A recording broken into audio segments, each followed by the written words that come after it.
Hey guys! Tonight we step into a snow-covered courtyard in 18th century Georgia, where your boots squeak against the packed frost like stiff old parchment. The wind has the soft menace of a half-remembered warning, slipping through cracks in the masonry and brushing against the back of your neck like a tap from a too-familiar ghost. You are the city's snow-melting supervisor, a position with zero glamour, even less funding, and exactly one perk. Everyone pretends not to see you when your nose is dripping like a leaky spigot. The sky above the rooftops is the color of boiled wool. Chimneys hiss. You don't speak yet. You don't need to. You've been doing this for years, though.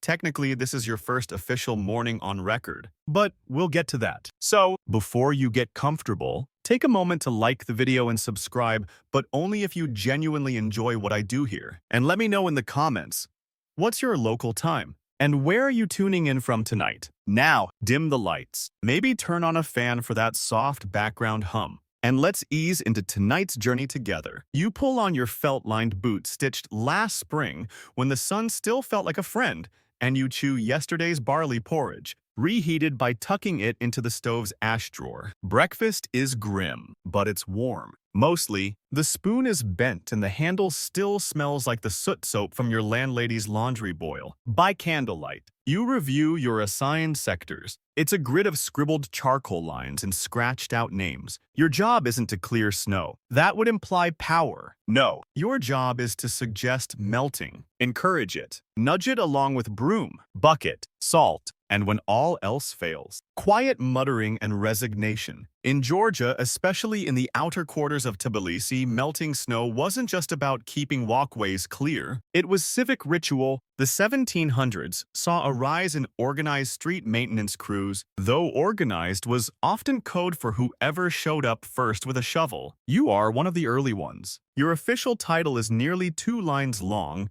and includes the phrase Thermal Dispersal Guidance Assistant. But the locals just call you the snow guy. You step outside and the crunch of frost echoes back off the stone alley. It's still early. You can smell the chimney smog drifting from the noble's quarter, the pine resin kind that stings the eyes. Behind you, someone empties a pot from a second-floor window. You step sideways without looking. This is muscle memory. You arrive at your first corner. The snow here isn't pristine. It's already been trampled into lumpy frosting by a parade of chickens, 2 goats, and something that may or may not be a child-sized sled with knife blades nailed to the bottom. You sweep diagonally, not to clear it, but to signal intent. That's what they trained you to do at the central depot. Always look like you're solving the problem. Snow respects posture. Historians still argue whether Georgian snow removal protocols were formalized under King Heraclius II or simply evolved from the habits of bored monks during the late monastic period. What's more likely, a monk with cold toes got tired of slipping during Vespers and started leaving charcoal lines on walkways to warn the others. But your lines today are made with the edge of a willow broom. It's been shaved down to half its length, and your wrist already aches. You pause. You hear something metallic in the snow? A coin. No, just the lid of a sardine tin someone turned into a sled token. A neighbor yells down from a balcony, complaining that the ice by the bread oven still hasn't melted. You nod solemnly, as if the science of melting were yours to command. You'll get to it, probably after lunch. Maybe, depends how the ash supply looks. At the depot, they ration salt like it's gold. Officially, every snow melter is allotted a pouch a week. Unofficially, yours was misplaced by a man named Gorick, who swears you never signed the logbook. You did. He lost the logbook. Again, you carry a pouch of your own mix instead. Leftover fireplace ash, stale rye flour, and 3 crushed plum seeds for good luck. It doesn't melt snow, but it makes it look like you tried. One time, someone told you about a Russian method involving horse urine and birch bark. You tried it once. The stench summoned every alley cat from 3 districts over. Never again. As you clear another patch by the bathhouse stairs, you hum the old work song your grandfather taught you. It's about snow that fell upward and a man who melted it with his breath. The chorus is mostly humming. You forget most of the words anyway, but the rhythm keeps your pace steady. The sun rises without meaning it. It's more of a brightness behind clouds, enough to cast long shadows of chimney smoke across the courtyard. You lean on your broom. Somewhere behind you, a rooster cackles like it just heard gossip. And maybe it has. There's always gossip about the snow melters. That you're secret monks. That you report to the czar. That your brooms are enchanted and can cause frostbite with a single sweep. You've heard worse. Someone's left a note for you on the back gate, tied with twine. It's written in soot ink. Frozen drain. Please advise. You pocket the note. You'll check it. Eventually, maybe, if your fingers thaw. In the meantime, your porridge is turning to paste in your stomach, and your socks are doing that thing again, collecting every ounce of meltwater between heel and heel bone. You exhale, breath clouding. No one claps when you pass. No one throws coins or fresh bread from the window, but a small girl watching from a window dips her finger in ash and mimics your broom sweep against the glass for one brief second. That's enough. The day's only just begun. You stretch twine across the alleyway like a tailor measuring a stubborn client. The snow doesn't care. Of course, it never does. It just sits there, unbothered and smug, like an aristocrat late for their own hanging. Measuring snow isn't glamorous. It's a mixture of guesswork, inherited systems, and mild frostbite. In theory, you're recording depth. In practice, you're just winding thread from one lamppost to the next, pretending that precise yarn curvature can predict melt rate. You tug it taut, squint, and mark a notch on your splintered birch clipboard. The board used to belong to a thatcher. You know this because it still smells faintly of moss and shame. The yarn is dyed orange, not by choice, but because someone boiled it with carrot skins and forgot to rinse. You don't mind. It makes the snow look more exotic, like you're doing science. Like you matter. This method, passed down from the late 1600s, was never officially sanctioned. Georgian scholars called it twine scribing, and while it appears in no royal decree, several hand-copied civic journals note it as effective under duress and less noisy than bell ringing. Historians still argue whether the twine method actually yielded actionable data or just gave idle workers something to do between tea breaks. You pause to note the angle of snow slouch on the far side of the steps. It's listing to the east again. Bad sign. Could mean thaw runoff from the church roofs, or it could mean you're hallucinating slope gradients again. Last time that happened, you licked a lamppost for balance. Not your proudest moment. The woman from the jam stand watches from her window, arms folded. She always checks your twine alignment like she's grading a math exam.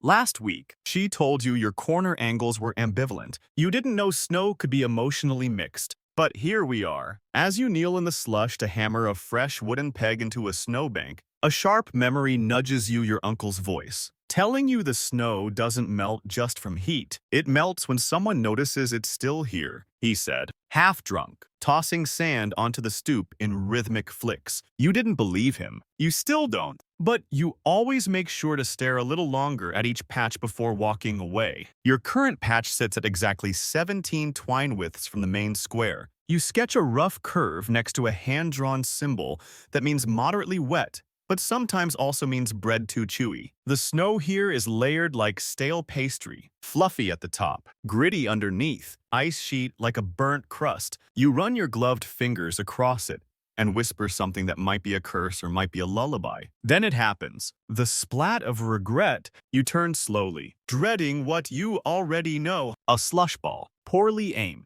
launched by a child with no understanding of municipal roles. It hits the back of your boot with the apologetic energy of an unloved dumpling. You sigh, not out of anger, just age. The kid stares. You stare back. The snow stares at both of you. And so begins the quiet standoff of seasonal authority. Eventually, the kid retreats. You resume measuring. Snow levels today range from minor ankle annoyance to possible shin betrayal. You note them all on your clipboard using tiny icons, dots, arrows, spirals. It's your own system, inspired partly by Georgian weaving charts, and partly by that one dream where Snow tried to explain taxes, fringe.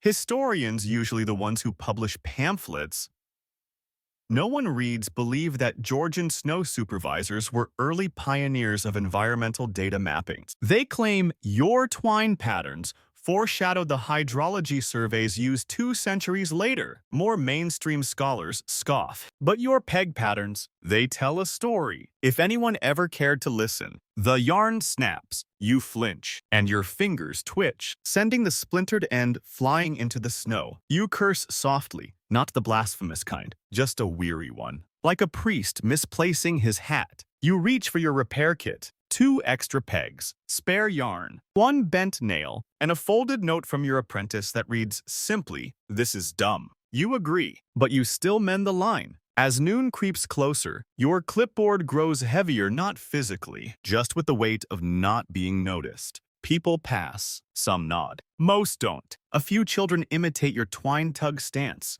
but then pretend they were playing something else when caught. You don't mind. You used to pretend too. You step back to admire the pattern. Twine loops crisscross the alley like a forgotten harp. The snow settles quietly beneath it. It doesn't melt, but for a moment, it looks like it might. A breeze picks up, your twine flutters, and somewhere beneath all the frost and nonsense, you almost convince yourself the yarn means something. Maybe it's a map, or a prayer, or just a way of reminding the snow that someone is watching. You glance at your clipboard. Next up, the icy stairwell by the mill. You sigh. The stairs always lie. The rooftops in Tbilisi slope like arguments sharp, unpredictable, and always ending in trouble. Your first district lies at the top of what locals affectionately call Ankle Alley. No one knows why. Everyone's ankles suffer here. Not just yours. You arrive before sunrise. The rooftops haven't yet stirred. The city's breath is still caught in its throat, steam curling from vents and crooked chimneys like secrets too ashamed to say out loud.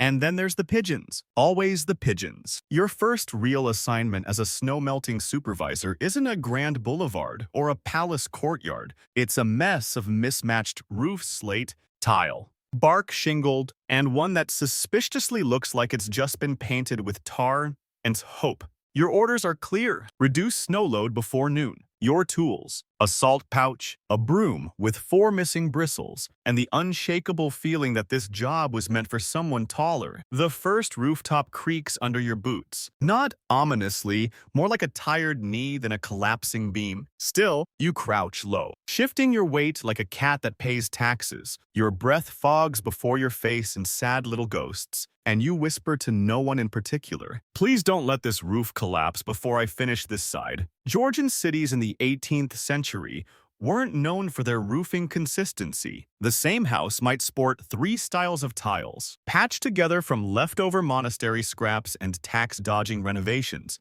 Historians still argue whether the roofing codes were enforced by inspectors or by gravity. You suspect it was mostly the latter. The snow on this first rooftop glints faintly. It's thin, but packed in crusted ripples like over-whipped meringue. Your broom makes a soft scritch as you push a furrow toward the edge. It's delicate work. One bad move and the snow breaks sideways, taking a clay tile or you with it. Halfway across the roof, you hear the unmistakable coo of the enemy. Pigeons, 4 of them, watching from a crumbling chimney like they're part of some avian union that specifically opposes your presence. One shuffles forward and does what pigeons do best, ruins things. Right on your freshly cleared patch. You pause. You lock eyes with the bird. You don't speak. This is sacred territory now. A quiet truce forms. You keep sweeping. It keeps cooing. You mutter a phrase your old instructor used to say, "Snow doesn't melt from heat, it melts from shame." You're still not sure what that means, but it sounds profound when muttered on a roof before breakfast. Then comes the avalanche moment, not of snow, but of realization. You forgot to mark this sector's runoff routes. Every roof has its quirks. Some drip cleanly into gutters, others especially.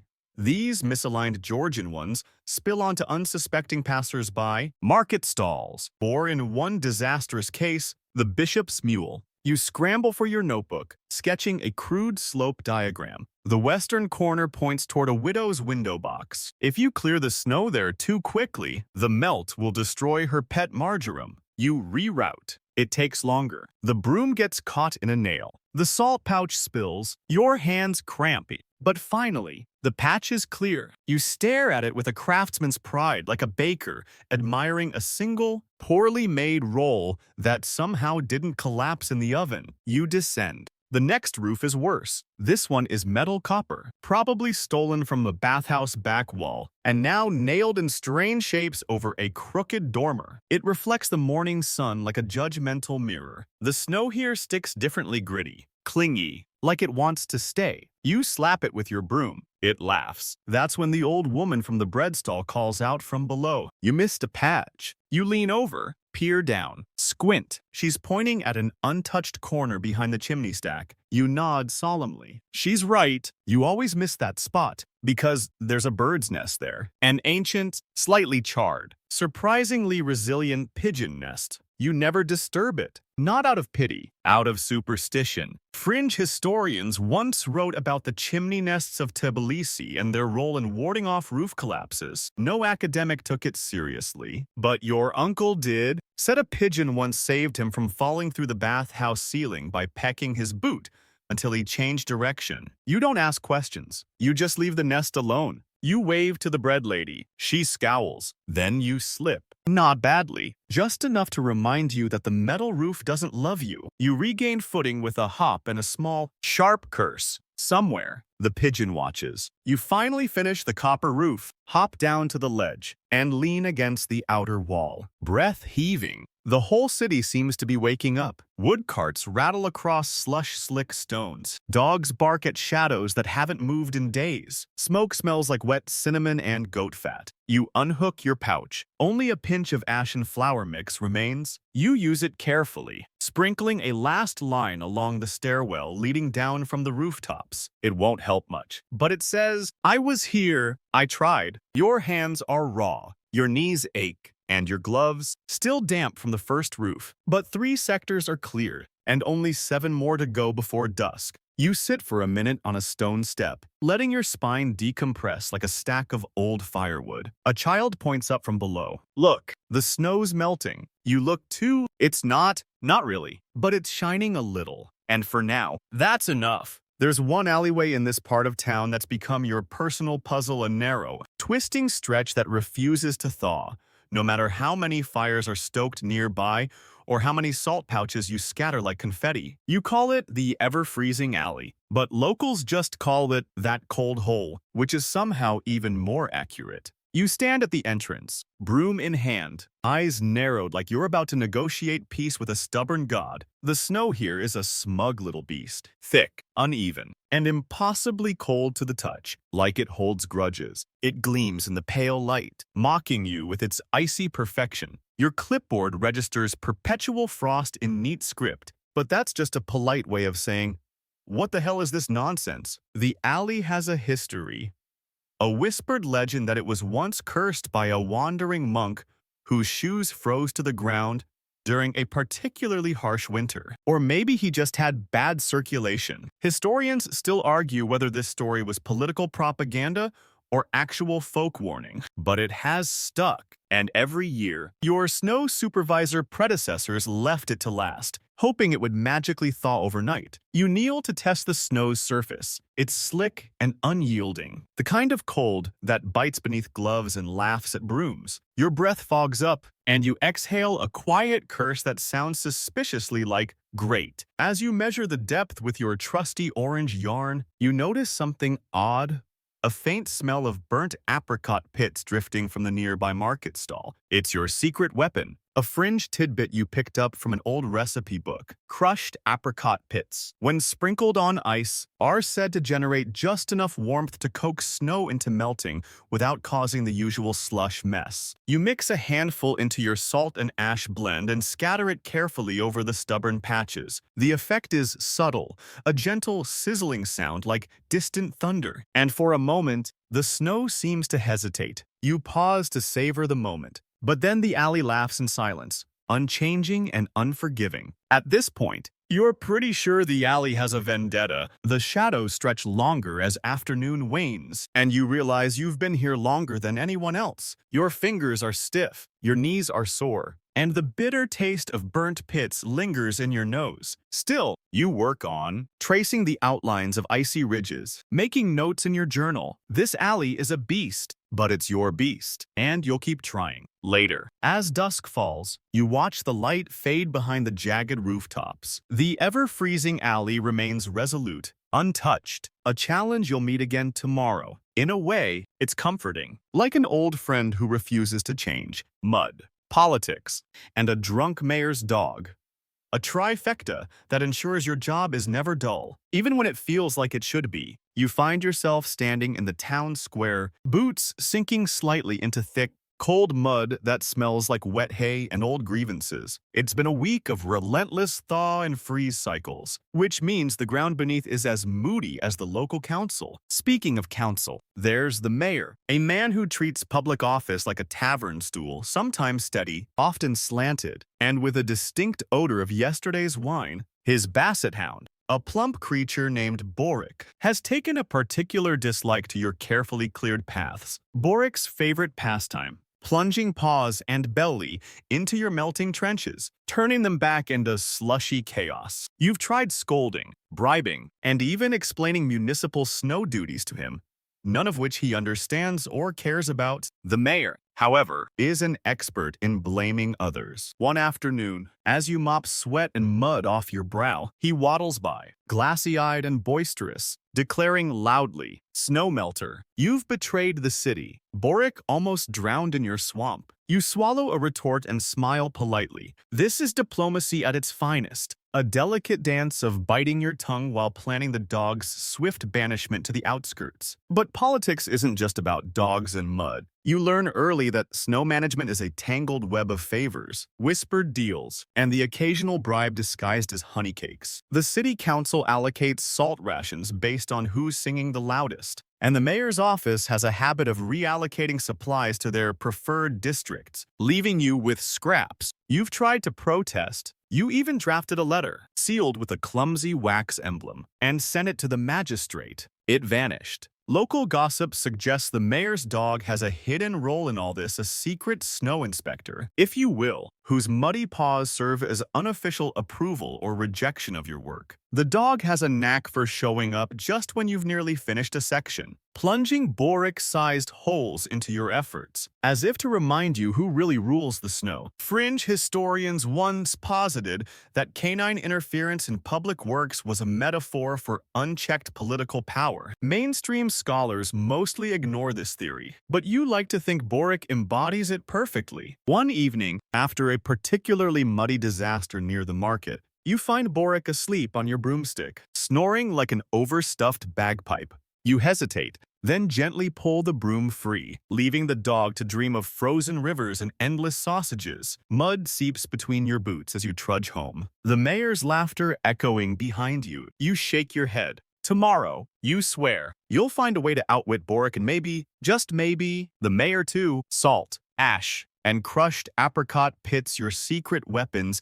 in the endless war against snow and ice. When your official rations run dry, spoiler alert, they always do, you get creative. Necessity is the mother of invention. And in your case, the mother is a cranky widow with a penchant for herbal remedies and suspicious glances. You begin mixing your own de-icing blend in a battered wooden bowl. Fine fireplace ash, coarse salt grains pilfered from the fish market, and the crushed pits of apricots.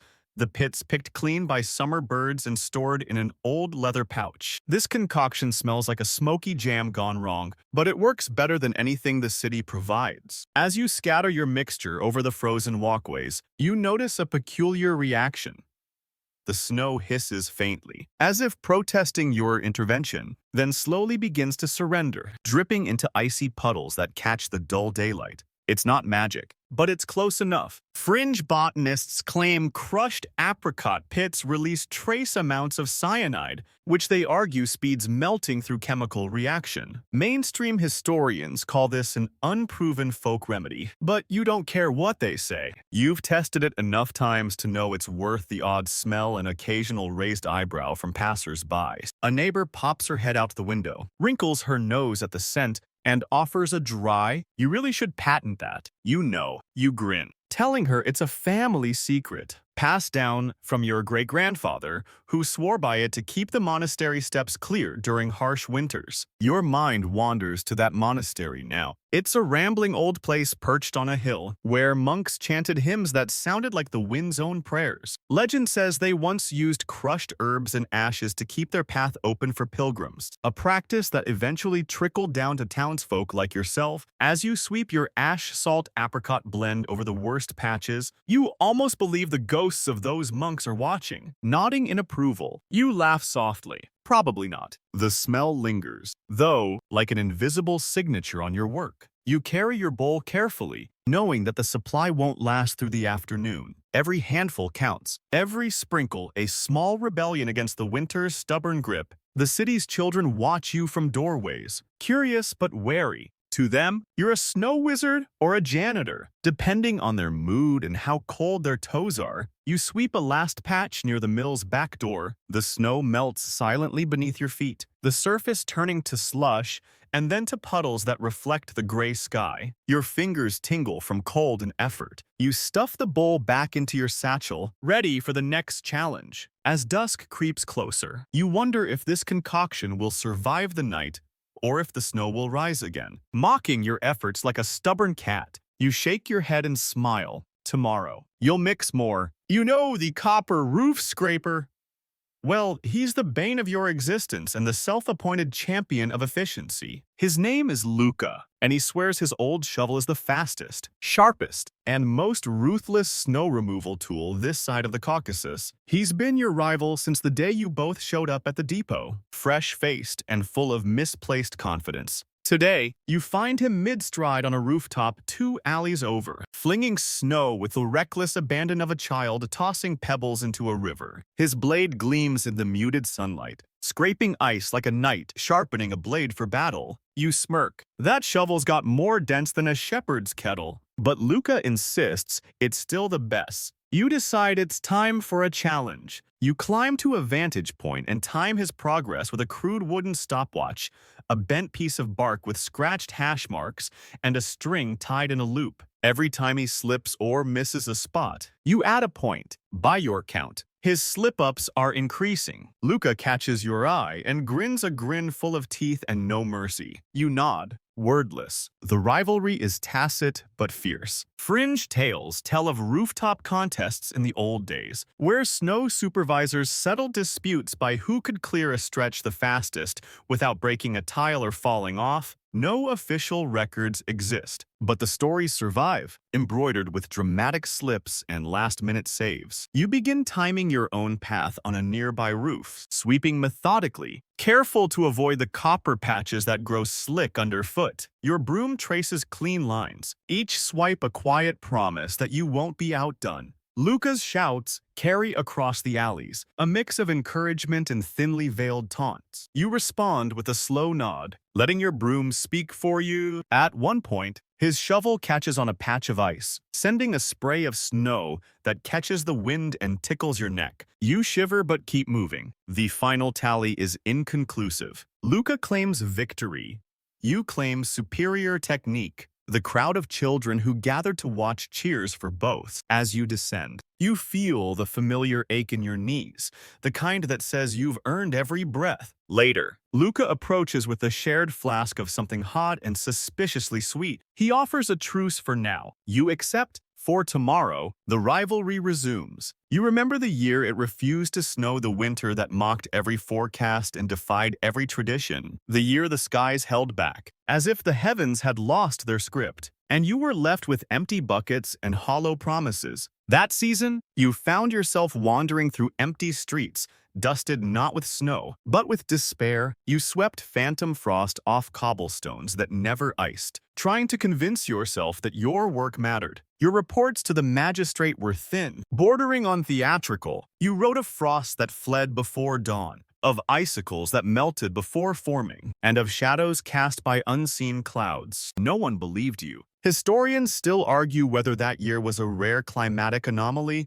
or the result of some cosmic mischief. You forged productivity records, adding extra notches to your tally, sketching snowdrifts, that only lived in your mind. You even considered scattering flour in the streets to mimic frost. But the baker caught you before you could test the theory. The townsfolk whispered that winter had lost interest in Tbilisi, that the snow had packed its bags and gone elsewhere. You felt abandoned, but duty kept you tethered. You woke every morning, broom in hand, ready to battle the invisible enemy. You patrolled empty alleys, swept non-existent snow, and left marks on the ground that said, "Here was a man who refused to yield." Your rations dwindled. Your ash and salt blend sat untouched in the corner. You baked bread more out of frustration than hunger, sharing loaves with neighbors who smiled politely but avoided your glances. One evening, you found yourself sitting by the boiler house, watching the flames lick the blackened bricks. The warmth was a cruel reminder of what was missing outside. Then, a soft knock at the door. She was there, a stranger with coal-stained hands and a smile that promised more than warmth. She handed you a lump of coal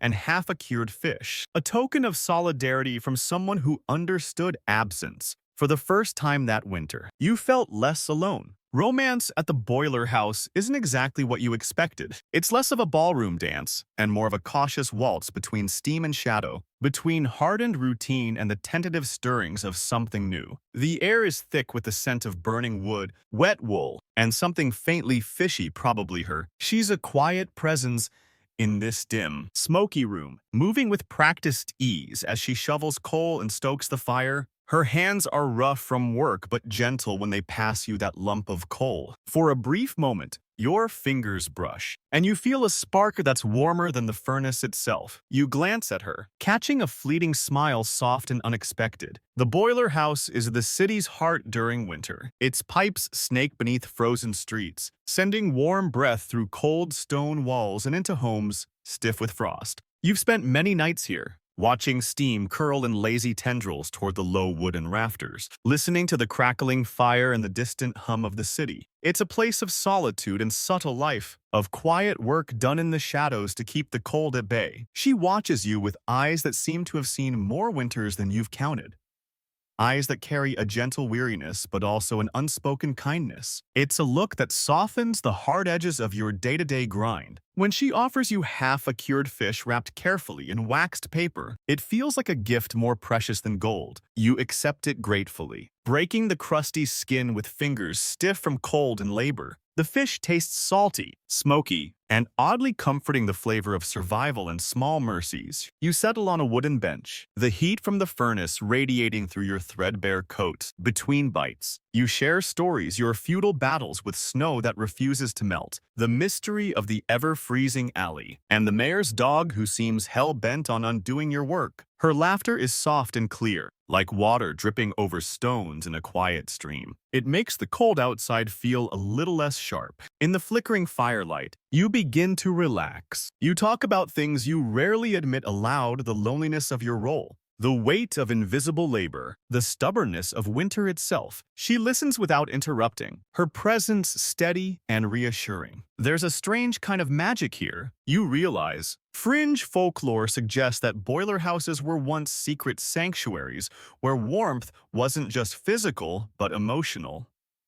A place where the cold world outside could be momentarily forgotten. Historians argue whether such stories are romanticized myths or rooted in real practice. But standing here with her, it feels undeniably true. The fire pops, sending sparks dancing like tiny fireflies in the dusky air. Steam rises from the metal pipes, curling and twisting like silent spirits guarding this small refuge. Outside, the city is muffled under a thin veil of frost, streets empty and still beneath the pale moonlight. For a while, you are no longer just the snow-melting supervisor, a man weighed down by duty and cold. You are something more. You are a man sharing warmth with another, a man who dares to hope that maybe winter can be softened by human kindness. She reaches out and brushes a stray lock of hair from your forehead. Her touch is fleeting but electric. You catch your breath, feeling the fragile promise of spring in a world otherwise frozen. The night deepens. The fire's glow softens. Shadows lengthen and blend. The city sleeps, wrapped in cold and silence. But here inside the boiler house, the heat lingers. The quiet companionship remains. And for one perfect moment, the relentless winter feels a little less unforgiving. You think, maybe this is how snow melts, not with fire or salt, but with the slow thaw of two hearts finding warmth in each other. Snow sculpture sabotage. You never imagined this would be part of your duties. But here you stand, broom in hand, facing rows of fragile ice horses lining the town park.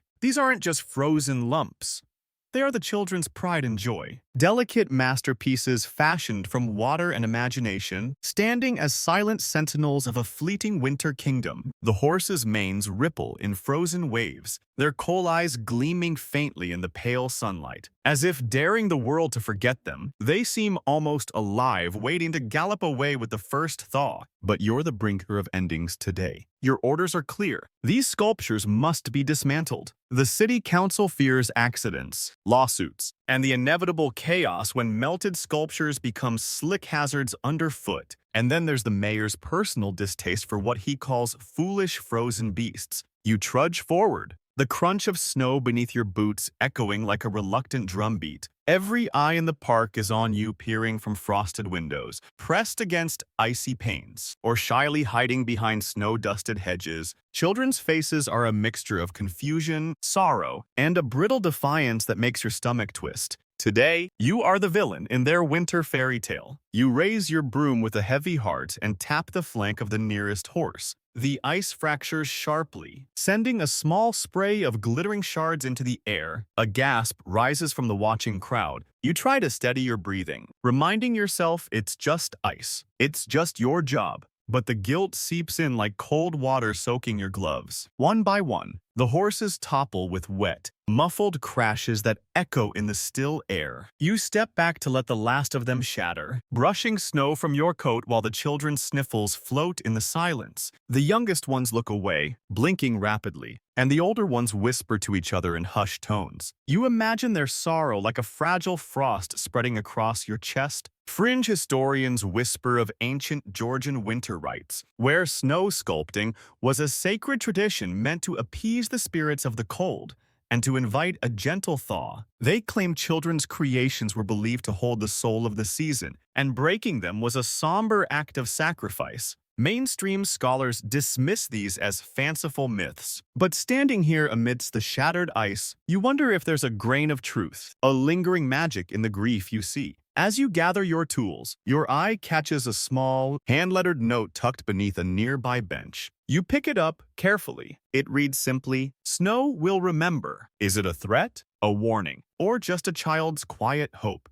You fold the note and slip it into your pocket. The paper cool and slightly damp against your palm. The weight of it is heavier than any frozen block you've broken today. You finish your rounds in a slow, somber pace, feeling every step echo with the unspoken grief of the children and the cold indifference of the city. Beneath the shattered ice and the frozen tears, spring waits in the wings, patient and inevitable, and you carry the burden of being the one who clears the way, who ushers out the old to make room for the new. But in moments like these, you wonder if the snow, too, mourns its own passing. The Great Pipe Burst of 1764 is the sort of disaster that lingers in a town's memory like a stubborn frost, whispered about with a mixture of disbelief and dark humor. You were there, broom in hand. When the day suddenly exploded into chaos, it began as any other icy morning air, crisp enough to bite, skies heavy with promise. You were making your usual rounds near the town square, eyes sharp for frost pockets and your trusty clipboard clutched tightly. Suddenly, a deafening roar shattered the cold silence. Steam hissed like a dragon uncaged, and then, from beneath the cobblestones, water erupted in a geyser, shooting high into the freezing air. The main boiler pipe,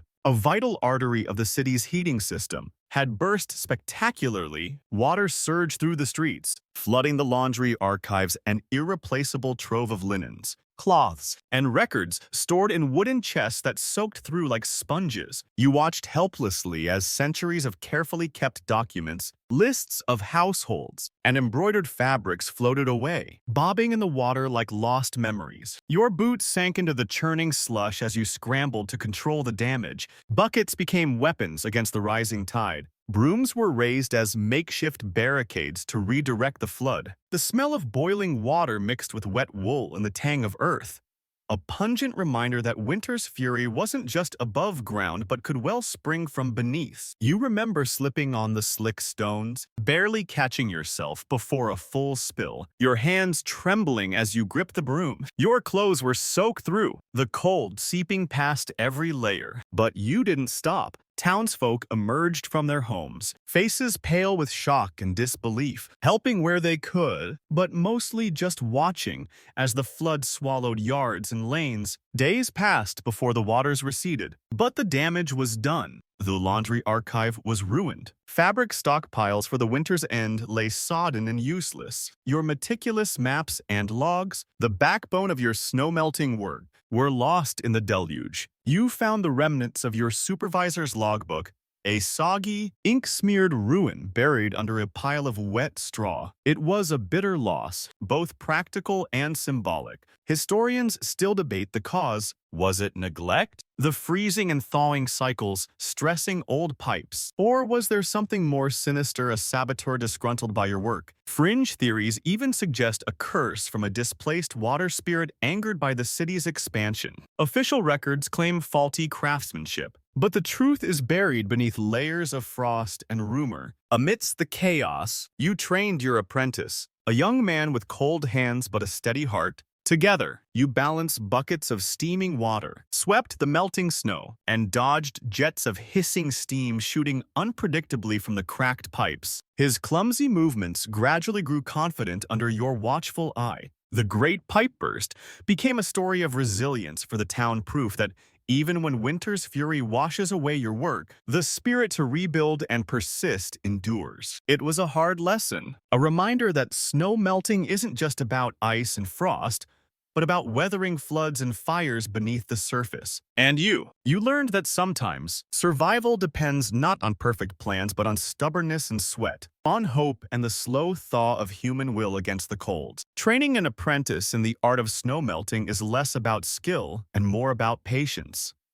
A slow passing of flame from one cold hand to another. Your apprentice, a lanky youth with stiff fingers and hesitant movements, arrived like a blank slate. Eager but unsure where to begin. His first attempts at wielding the broom were awkward.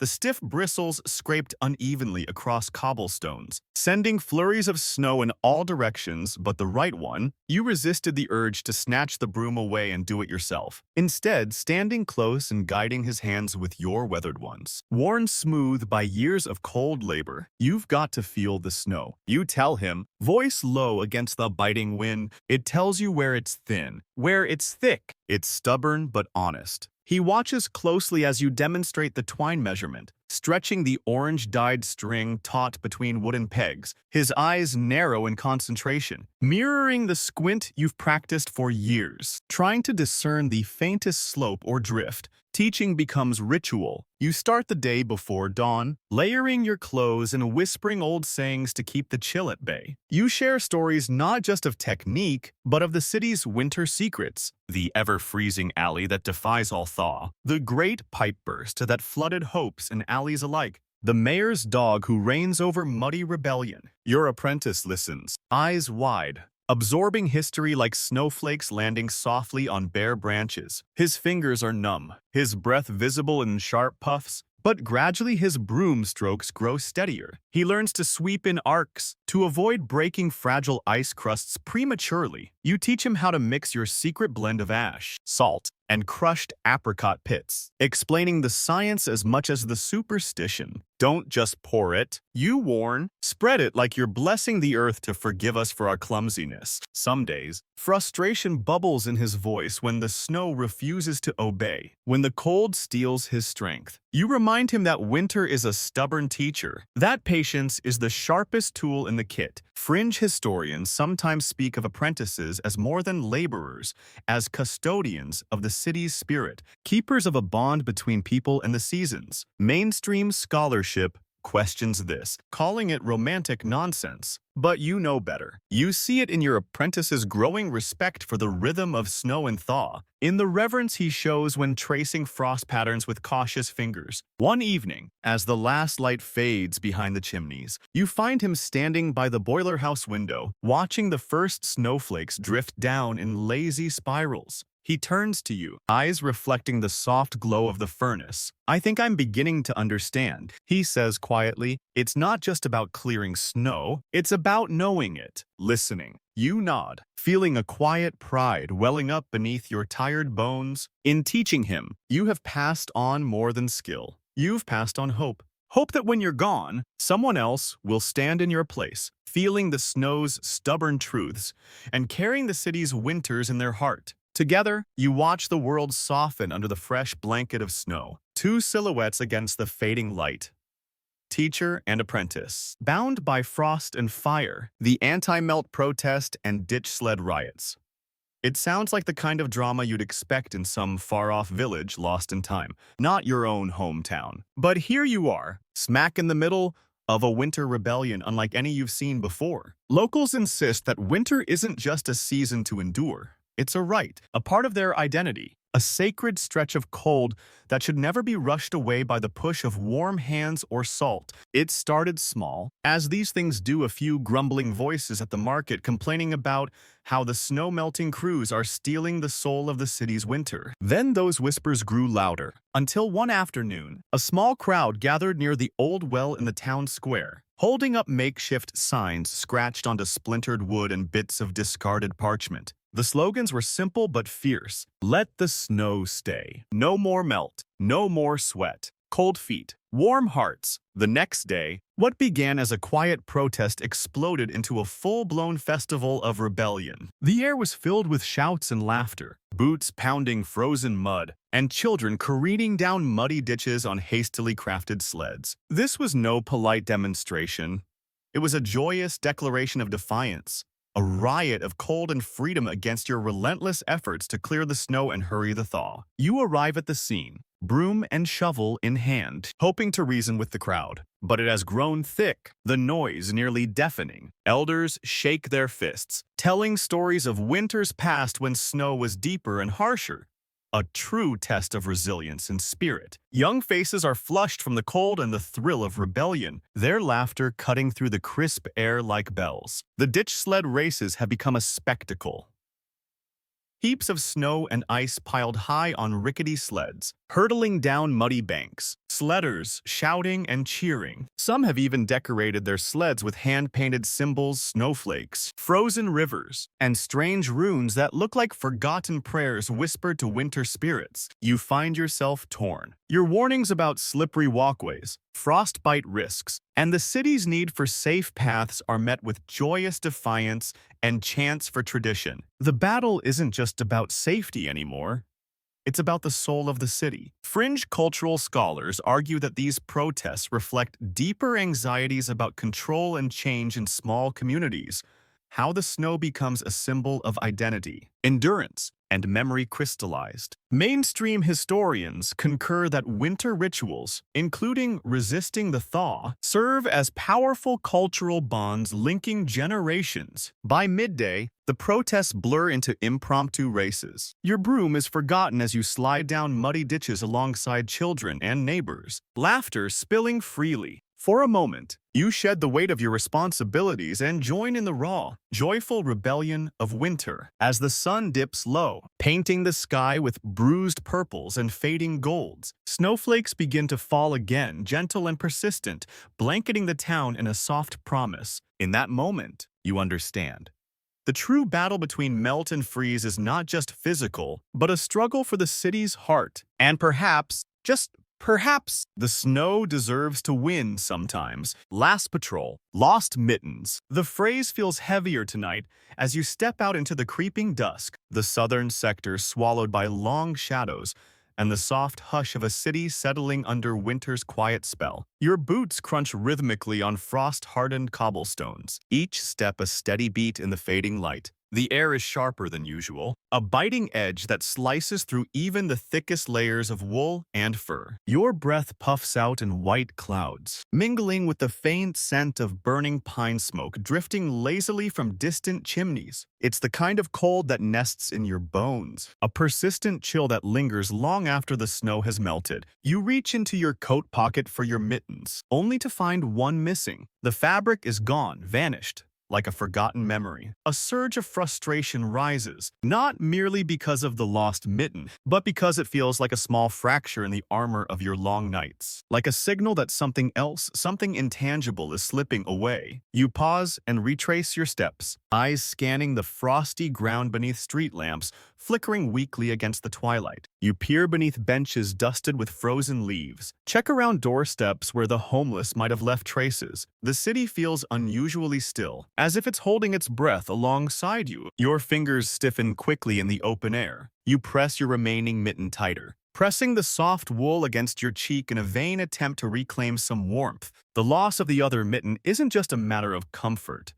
It's a symbol of vulnerability in a world made sharp and unyielding by ice. As you move onward, the city's winter secrets begin to whisper. You notice the subtle shifts in frost patterns, the way ice clings stubbornly to some corners. While others seem to surrender quickly to the night, shadows stretch longer, bending and twisting like silent watchers. The chill is heavier here, the air thick with quiet anticipation. You remember the stories from your grandfather tales of winter spirits that roamed the streets after dark, gathering lost things and wandering souls. Some nights, you wonder if losing a mitten is more than accident, if it's a message or a summons. Despite the creeping cold and the weight of solitude, you press on, broom held firmly, eyes alert for hazards and unseen dangers. You sweep away thin layers of frost and fallen leaves, marking a path for those who will follow at dawn. The city sleeps beneath its frozen blanket, but you are its silent guardian. Every lost mitten, every patch of ice,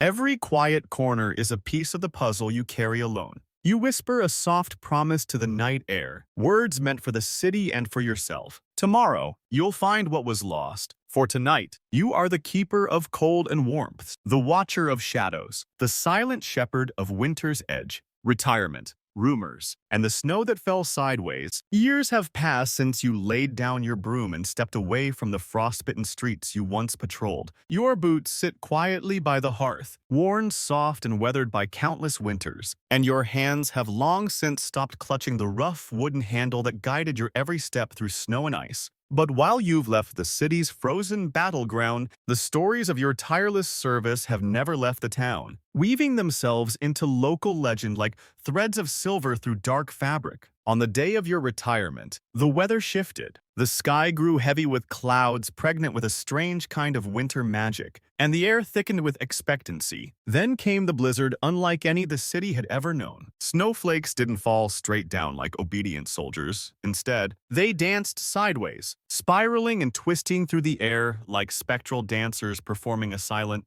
graceful waltz. They covered the rooftops and alleys with impossible patterns, layering the city in frost that seemed almost alive, breathing new life into ancient stones and worn wooden beams. The townsfolk whispered about that strange snowfall for years to come. Some said it was your snow returning a final, ethereal salute from a man who spent his life coaxing winter into gentle submission. They said the blizzard was a gift, a last act of devotion to the city's winters, as if the season itself mourned your departure and chose to honor your work with a spectacular farewell. Rumors rippled through the streets like the chill wind. Some claimed your spirit had become one with the winter winds, forever melting and refreezing with the cycles of frost and thaw. Others whispered that you had disappeared into the distant mountains, chasing the secret source of eternal snow, seeking the timeless chill that could never be tamed. Historians still debate whether the sideways blizzard was a natural anomaly or a myth born from the collective longing of a city that had come to depend on you. The meteorological records from that winter are scarce and often contradictory, and folklore has blurred the line between fact and legend. But what remains clear is that after that day, the city's winter softened. Snowfalls became gentler, the ice less treacherous, and the thawing snow seemed to flow with a newfound grace. The relentless burden of winter was lightened. not just by climate, but by the enduring warmth of memory. You sit by the fire in your quiet home, the glow casting long shadows on the worn wooden floor. The scent of burning pine fills the room, mingling with faint traces of ash and earth. Outside, snowflakes drift lazily, settling like a soft white quilt over the world. You smile, knowing that the fire that stayed, the warmth that persevered is not just in the hearth, but in the hearts of those who remember you and the silent battles you fought against winter's chill. Your story, stitched into the very fabric of the city's winters, will linger long after the last snow melts, and the first spring buds bloom, a quiet testament to a life spent in steadfast service to the cold.